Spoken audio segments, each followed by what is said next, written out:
시청자 여러분 안녕하십니까. 헬로티비 뉴스 서울 시작합니다.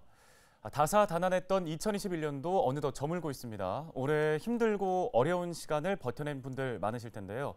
다가오는 새로운 한 해를 앞두고 있는 이 시점에서 지난 시간을 정리해보는 헬로티비 뉴스 서울 다시 보는 2021년을 준비했습니다. 오늘 손성혜, 심다혜 두 기자와 함께하겠습니다. 두 분 어서 오세요. 안녕하세요. 네, 안녕하십니까. 올 한 해 우리 지역에 어떤 뉴스들이 있었는지 키워드로 좀 살펴보는 시간 마련할 텐데요. 갈 길이 머니까 바로 한번 시작해 보도록 하겠습니다.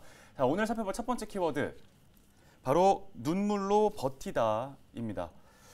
올해는 코로나19 종식 소식을 정말로 좀 전해드리고 싶었는데 안타깝게도 오미크론 변이 바이러스까지 나오면서 다시 코로나19의 확산세가 여전히 큰 규모로 지속이 되고 있습니다. 코로나19 관련 소식을 저희가 매일 뉴스를 통해 전해드렸는데 그 와중에서도 가장 기억에 남는 게 있다면 어떤 게 있을까요? 네, 저희가 키워드로 먼저 보여드린 것처럼 이제 눈물을 흘리고 있는 자영업자들입니다. 자영업자들은 코로나19로 경제적 피해를 좀 직격탄으로 맞고 있는 상황인데요. 그 자영업자들은 사실 방역 조치가 강화될 때마다 생존을 걱정하는 처지잖아요. 방역에 대한 책임감까지 더해져서 이중고를 겪고 있다고 합니다. 제가 취재 현장에서 만난 상인들은 하루하루를 눈물로 버티고 있다고 했습니다. 상인들의 얘기 다시 들어보시죠. 아이 돌반지와 예물도 팔아서 임대료를 낸 상태입니다. 올 년에 이렇게 하기 전에 새벽 아침 5시까지 영업을 했었어요. 근데 그 손실이 얼마나 크겠습니까? 8일 날은 17,900원이 전부네요. 예. 7일 날은 2만 원. 예. 6일 날은 35,000원. 예. 종비세는 더 나오죠. 영업시간 제한에 3명 이상 모임 금지까지 더해진 7월. 반토막 매출이 또 반토막 났습니다. 예, 귀찮아져. 이거 돈 투자해가지고 이렇게 영업 못해서 쓰레기로 버릴 때 그 심정이 오죽하겠어요. 영업을 할 수 있게끔 해줘야 되는데 이 자영업자들 정말 막 피눈물 나지, 피눈물 나요. 네, 매출이 떨어졌는데도 불구하고 임대료나 인건비는 그대로 나가고 있는 상황이기 때문에 영업을 할수록 적자를 볼 수밖에 없는 거잖아요. 좀 안타까운 상황입니다. 일상 회복이 시작된 이후에 상인들을 만나서 인터뷰했던 것도 기억이 좀 나는데 그때는 표정이 좀 달랐던 것 같아요. 네, 맞습니다. 그게 불과 2달 전 일인데요. 그 단계적 일상 회복 시행으로 방역 조치가 완화되면서 상인들의 숨통이 잠시나마 트였던 순간이었습니다. 하지만 연말 대목을 앞두고 다시 강화된 사회적 거리두기에 자영업자들은 다시 망연자실한 모습인데요. 연신내 상권 상인들은 자영업자의 힘든 사정을 좀 알리겠다는 의미로 간판 점등 시위에 나서기도 했습니다. 일주일 전 만난 상인의 얘기도 들어보시죠. 내 직원들, 내 가족들 생계가 달린 문제잖아요. 시간을 조금 더 할 수 있으면은 하루에 한두 테임 더 받는다는 그 자체만 해도 한 달이면 크거든요. 식당, 카페 등의 매장 영업이 끝난 시간. 매장 불은 꺼졌지만 간판 불은 켜져 있습니다. 우리들 같은 상인들이 하소연할 곳이 없잖아요. 누구를 자꾸 얘기할 수도 없고 그냥 우리 상인들끼리 이렇게라도 거리에 나가서 할 수도 없는 상황이고 이렇게라도 해보자, 좀 알려보자. 네, 이번 연말에도 결국 상황은 나아지지 않는 모습인 것 같습니다. 이런 가운데 배달업계는 상황이 조금 낫다고 볼 수도 있을 것 같은데요. 때 아닌 호황을 누리고 있다라고도 하죠. 네, 저희가 상인을 취재하면서 이제 배달업계도 같이 좀 모습을 그려봤는데요. 코로나19 이후에 아무래도 배달 수요가 좀 증가하면서 이제 배달업계가 때 아닌 호황을 누리고 있는 상황입니다. 실제로 올해 상반기 한 배달앱 결제 금액을 보니까 지난해 같은 기간보다 2배 가까이 늘었다, 이런 통계 결과도 있었고요. 취재 과정에서 저희가 배달업계 종사자들에게 어떻냐라고 질문을 해보니까 정말 물 마실 시간이 없을 정도로 바쁘다, 이런 이야기도 전했습니다. 안타까운 건 이 자영업계 사이에서도 이제 배달을 잘하는 업종 그리고 잘하지 못하는 업종 사이에 이런 격차가 생긴다는 겁니다. 이런 격차는 코로나19가 장기화되면서 점점 더 커지고 있습니다. 이 때문에 전문가들 사이에서는 이제 모두가 상생할 수 있는 지원책이 필요한 시점인 것 같다, 이런 이야기도 나오고 있습니다. 예, 알겠습니다. 헬로티비 뉴스 2021년을 말하다 오늘 두 번째로 살펴볼 분야는 부동산 분야인데요. 부동산 분야에서 근데 키워드는 어떤 건가요? 네, 올 한 해 숱하게 들었던 단어일 것 같습니다. 바로 고공행진입니다. 서울의 아파트값이 1월부터 상승세를 이어갔잖아요. 최근엔 거래 감소 그리고 대출 규제 등의 영향으로 집값 상승세가 주춤하다곤 하는데 이미 오를 대로 오른 상황입니다. 그 정부의 각종 부동산 정책에도 불구하고 부동산 시장은 혼란스러운 양상으로 흘러왔고요. 또다시 선거를 앞두고 후보마다 부동산 정책을 쏟아내고 있어서 부동산 시장의 혼란은 앞으로 더 커질 것이라는 게 전문가들의 의견입니다. 네, 이게 오늘 집값이 가장 싸다라는 말이 있을 정도로 또 연끌을 해서 집을 구매하는 분들이 참 많았는데 거침없이 오르는 집값 때문에 한숨 쉬는 분들 많을 것 같습니다. 자, 재건축 이슈의 중심이라고 할 수 있는 양천구 목동이 토지거래 허가구역으로 지정되기도 했잖아요. 이제 8개월 정도가 지났는데 지역의 부동산 시장의 분위기는 좀 어떻습니까? 네, 토지거래 허가구역 지정 전과 지정 후를 살펴보니까요. 이제 목동과 압구정, 대치 등 이제 8개 동의 아파트 거래량이 허가구역 지정 전보다 평균 60에서 70% 정도 감소한 것으로 나타났습니다. 이제 같은 기간에 서울 전체 감소폭과 비교하면 2배 이상 높았고요. 신기한 건 압구정동의 경우는 허가구역 지정 이후에 거래량이 거의 94%나 감소하면서 이제 거래 절벽 현상이 점점 심화됐고요. 네. 이런 이제 토지거래 허가구역 지정과 관련해서 이제 갭 투자 같은 이제 가수요를 차단하는 효과는 있다. 그래서 긍정적이다. 이런 반면에 또 집값이 실제로 안정되는지 모르겠다. 아니면 주민 재산권 행사를 이제 제약하는 게 아니냐. 이런 논란도 있어서 이제 평가가 좀 엇갈리는 상황입니다. 네, 또 이런 가운데 도시 재생 사업을 추진해 오던 지역들을 중심으로는 이 기존의 사업을 취소하고 재개발을 좀 하자라는 의견들이 나오고 있습니다. 이런 갈등이 서울 곳곳에서 좀 발생하고 있는 거죠? 네, 맞습니다. 제가 올 상반기에 이런 내용을 좀 취재를 했었는데요. 네. 도시재생 사업의 경우 좀 속도가 더디고 또 눈에 띄는 변화가 적다 보니까 네. 관련 사업을 추진하고 있는 주민들 사이에서조차 재개발을 하자는 의견이 나오는 겁니다. 그리고 이 과정에서 생기는 민원이 주민 간 또 주민과 행정 간 갈등으로 이어지는 모습 곳곳에서 볼 수 있었는데요.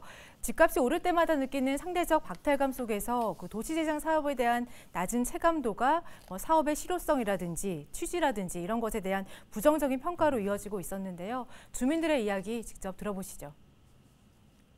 이런 집들은 못을 박으면 무너질까 봐 겁이 나서 못도 못 박는다고 합니다. 지하도 너무 많고 그리고 올라가 보시면 알겠지만 꼭대기는 거의 등산하는 기분으로 올라가야 돼요. 최근 은평구의 아파트값은 10억 원대로 치솟았습니다. 2015년 5억 원대였던 녹번동의 한 아파트는 올해 2월 10억 원대에 거래됐습니다. 집값이 5, 6년 사이 배 이상 오른 겁니다. 도시재생에 참여하는 주민들은 상대적 박탈감을 느낀다고 털어놓습니다.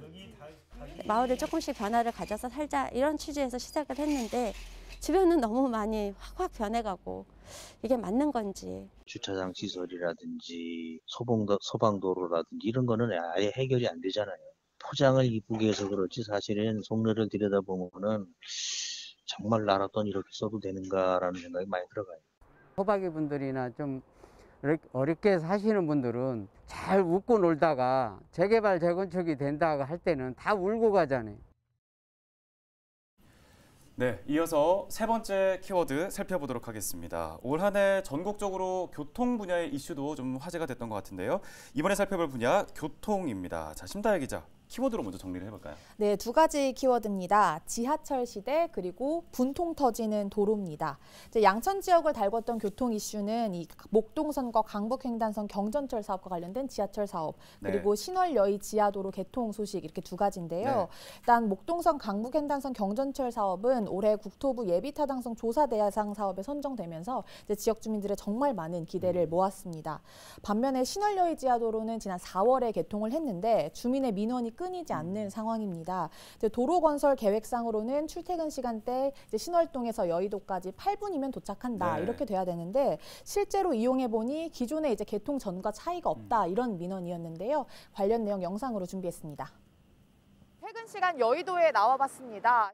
시원하게 달리는가 싶더니 출발 5분도 되지 않아 정체가 시작됐습니다. 가다서기를 반복하며 터널을 빠져나오기까지 걸린 시간은 약 30분. 기존 도로를 이용했을 때 걸리는 32분과 큰 차이가 없습니다. 2,400원의 통행료를 내고 빠르게 주행할 것으로 기대했던 주민들은 실망감을 감추지 못합니다. 너무 답답하죠.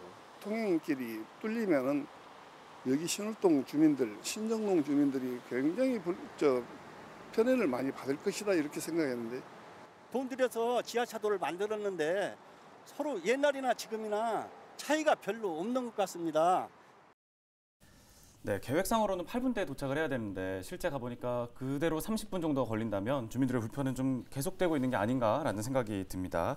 자, 이어서 은평 지역의 교통 이슈도 좀 살펴볼 텐데요. 키워드는 뭔가요? 네, 벌써 화면에 나왔는데요. 네. 희망 고문입니다. 은평구에선 신분당선 서북부 연장 사업이 냉탕과 온탕을 오가고 있습니다. 주민들에겐 그야말로 희망 고문인데요. 네. 그 신분당선 서북부 연장 사업은 3년 전 그 예비 타당성 조사 대상 사업 선정 당시에는 조기 착공이 가능할 것 같은 분위기였습니다. 하지만 지난 2019년 예비 타당성 조사 중간 점검 회의에서 경제성이 부족해서 사업 추진이 어렵겠다라는 의견이 나오면서 사업 추진에 빨간불이 들어온 상황이고요. 네. 그러다가 올해 4월에 제4차 국가철도망 계획에 이 사업이 포함되면서 사업 추진에 대한 기대감이 다시 커졌는데요. 서울시가 이번에는 기존 노선안이 아닌 변경된 노선안으로 국토부에 예타 조사를 다시 신청한 것으로 알려지면서 네. 사업 추진 여부를 장담할 수 없는 상황이 됐습니다. 주민들은 사업의 장기간 표류를 걱정하고 있고요. 또 그러면서 해당 사업의 예타 조사를 면제해달라고 촉구하고 있습니다. 관련 내용도 영상으로 확인하시죠. 주관기관이 서울시인데 서울시에서 그 BC를 높이기 위해서 계속해서 보완 자료를 제출했다가 그 BC가 높지 않다 보니 그걸 아마 철회한 거로 알고 있어요. 새로운 그 예타를 시작하는 거로 이렇게 결론이 났나 봐요. 서울시는 변경안에 대해선 공식적인 발표를 하지 않고 있습니다. 지역사회는 사업의 장기간 표류를 걱정하고 있습니다. 당선 10년 넘게 계속 희망고문 계속 하고 있는 거죠. 그동안 우리 서북부의 그 변화는 삼성이 들어왔죠. 지축이 들어왔죠. 향동, 원흥 어마어마한 아파트가 다 들어와 있는데 교통계획의 이 부분에 대해서는 아무것도 변한 게 없는 거죠. 네, 인터뷰에서 본 것처럼 여러 아파트 단지들도 좀 들어온 상황인데 교통 대란이 또 일어나진 않을까 걱정이 되는 상황입니다. 자, 이어서 정치 분야의 키워드를 좀 살펴보도록 하겠습니다. 올해 서울시장 보궐선거가 또 있었잖아요. 내년에 큰 선거를 2가지 또 앞두고 있기도 하고요. 이 소식도 좀 다뤄볼까요? 네, 그래서 저희가 이번 키워드는 뒤집힌 민심 이렇게 좀 잡아봤는데요. 지난 4월 7일 서울시장 보궐선거가 국민의힘 압승으로 끝났습니다. 예. 더불어민주당에선 박영선 전 중소벤처기업부 장관이 또 국민의힘에선 오세훈 전 서울시장이 후보로 나섰는데요. 전통적으로 민주당 강세 지역으로 꼽히는 은평에서도 16개 모든 동에서 그 오세훈 국민의힘 후보가 당선이 됐습니다. 이번 선거 결과를 두고 지역사회에서는 이런 의견을 내놨었는데요. 영상으로 보겠습니다. 은평에서만 본다면 그보다는 저는 민주당 국회의원과 구의원들이 자신들의 입장을 지키기 위해서 매우 오만한 모습을 보여줬다고 생각합니다. 그간 시민들이 민주당에게 바라는 것과는 완전히 다른 모습을 보였던 것이고. 네, 양천에서도 국민의힘이 압승을 거뒀죠. 네, 양천에서도 18개 모든 동에서 국민의힘이 승리했습니다. 특히 재건축 이슈가 있는 5동은요, 이제 국민의힘 오세훈 당선자의 득표율이 70%에 달했는데요. 이제 지역 정치권에서는 서울시장 보궐선거 결과를 두고 이제 오 시장의 이 재건축 추진 관련 정책이 지역 표심을 흔든 것 같다라고 분석하고 있습니다. 네, 내년에는 더 중요한 선거가 실시됩니다. 3월 9일에는 20대 대통령 선거가 있고요. 6월 1일에는 전국 동시 지방선거가 실시되는데 다음 선거에서 우리 지역의 민심은 또 어떤 방향으로 흘러가게 될지 궁금해집니다. 두 분께서 또 취재 잘 해주셔가지고 전달해 주시기를 바라겠습니다. 두 분 오늘 말씀 고맙습니다. 네, 이렇게 2021년 한 해 우리 지역을 울고 웃게 만들었던 소식들을 좀 정리하다 보니까 연말 결산을 하는 기분이 드는데요.